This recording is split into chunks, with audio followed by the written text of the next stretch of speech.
ఈరోజు రామ్ చరణ్ తన ఇద్దరు బిడ్డలకి పాప బాబు ముందు క్లీంకార అమ్మవారి పేరు, ఇప్పుడు బాబు అంటే మన పుట్టిన పిల్లలు. గణేష్ గోల్డ్ తాకట్టులో ఉన్న బంగారాన్ని విడిపించి కొనబడును. సంప్రదించండి 9966611144. అంటే మన పుట్టిన పిల్లలు ట్విన్స్. ముందు బాబు పుట్టిన తర్వాత పాప పుట్టింది. అయితే బారసాల పుట్టింది మొన్న జనవరి 31. 12 రోజులకు ఏమో బారసాల చేస్తారు కదా, 11 రోజులకు 12 రోజులకు బారసాల అయిన తర్వాత పేర్లు పెట్టారు. సో మీద నేషనల్ మీడియాకి ఇంటర్వ్యూ ఇచ్చాడు.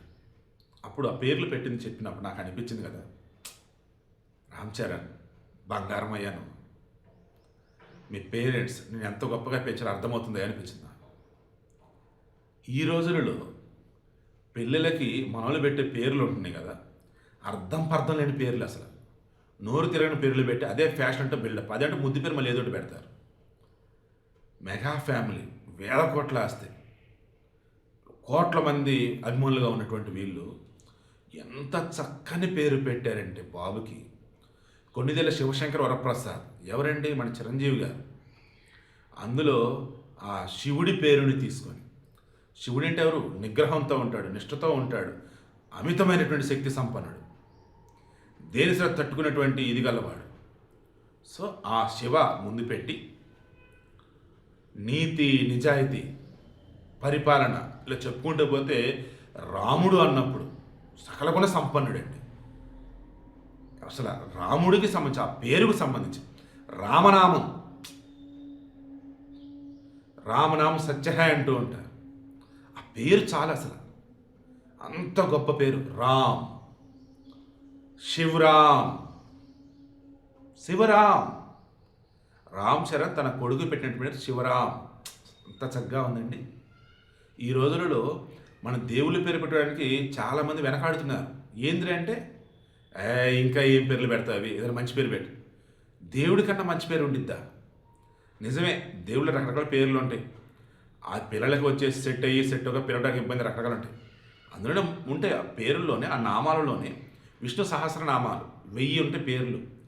అందులో పలకటానికి ఈజీగా ఉండేది అండ్ పిల్లోడికి యాప్ట్ అయ్యే విధంగా, అందరూ మెచ్చుకునే విధంగా, ప్రతిదీ మెచ్చుకుంటూ ఉంటారు. బట్ ఈజీగా ఉన్నట్టుగా కొన్ని ఉంటాయి. అది కదా చూసి పెట్టుకోవాలి. అలా ఈరోజు మన రామ్ చరణ్ తన కొడుకుకు సంబంధించి తన తండ్రి పిల్లాడికి సంబంధించి తాత శివ, కొన్నిదేళ్ళ శివశంకర ప్రసాద్ శివాని తీసుకొని రామ్, అసలు ఆ పేరులోనే ఉంటుందండి ఆ వైబ్రేషన్, దానిని పెట్టారు. కొన్నిదేళ్ళ శివరామ్, సూపర్. ఈ జనరేషన్లో ఈ శివరామ్ అన్న పేరు వాళ్ళ ఫ్యామిలీ నుంచి ఎవరు ఎక్స్పెక్ట్ చేసి ఉంటారు, బట్ పెట్టాడు, చాలా బాగా నచ్చింది నాకు. ఓకే, ఇక కూతురి పేరు నేను నిజంగా ఆశ్చర్యపోయాను. అన్విరాదేవి, రేణుకాదేవి మహారాష్ట్ర, హిమాచల్ ప్రదేశ్, రాజస్థాను అక్కడ అమ్మవారిని కొలుస్తారు. ఆమెకు ఉన్నటువంటి పేరుల్లో ఈ అన్విరాదేవి, అన్విరా అన్నది ఒక పేరు.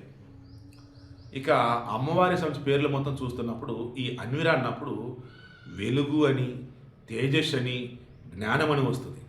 తర్వాత ఏకవీర అమ్మవారికి సంబంధించి పేర్లు అన్నప్పుడు అందులో ఒక పేరు ఈ అన్విరా అని కూడా వస్తుంది. ఓవరాల్గా అన్నప్పుడు ఈ అన్విరా అన్నప్పుడు అనితర సాధ్యమైనటువంటిది అండ్ హద్దులు లేనటువంటి ధైర్యంగా అన్నది. అంటే ఆ ధైర్యం అన్నది యూనివర్సల్ అన్నట్టు. సో ధైర్య సాహసాలు ఉంటుంది, దేనిని సరే జయించగలుగుతుంది, గొప్ప తేజో సంపన్నురాలు, జ్ఞానవంతురాలు అండ్ వెలుగును పంచిద్ది అన్నట్టు. అంటే ధైర్య సాహసాలతో అనుకున్న లక్ష్యాన్ని సాధిస్తూ తన జ్ఞానంతో ఈ లోకానికి ఆదర్శవంతంగా ఉంటుంది.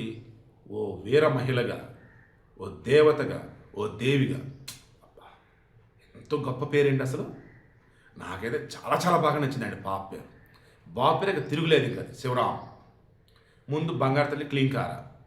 బట్ నాకు ఎందుకో కానీ మెగా ఫ్యామిలీలో క్లీంకార ఆ పేరు పెట్టినప్పటి నుంచి ఆ చెట్టు తల్లిని తలుచుకున్న ప్రతిసారి ఏదో సొంత బిడ్డ అని ఫీలింగ్ వచ్చింది నాకైతే.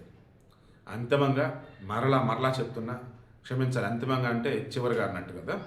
సో ఫైనల్గా దిస్ ఇస్ బెటర్. సో ఫైనల్గా ఆ ఫ్యామిలీలో రామ్ చరణ్ తన కూతుళ్ళకి పెట్టిన పేర్లు, కొడుకు పెట్టిన పేర్లు.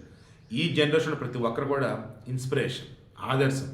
ఎందుకండి ఆ పేరులటువంటి అర్థం హిందూ సాంప్రదాయానికి సంబంధించి, సనాతన ధర్మానికి సంబంధించి అద్భుతంగా మ్యాచ్ అవుతుంది అండ్ అద్భుతంగా సింక్ అవుతుంది.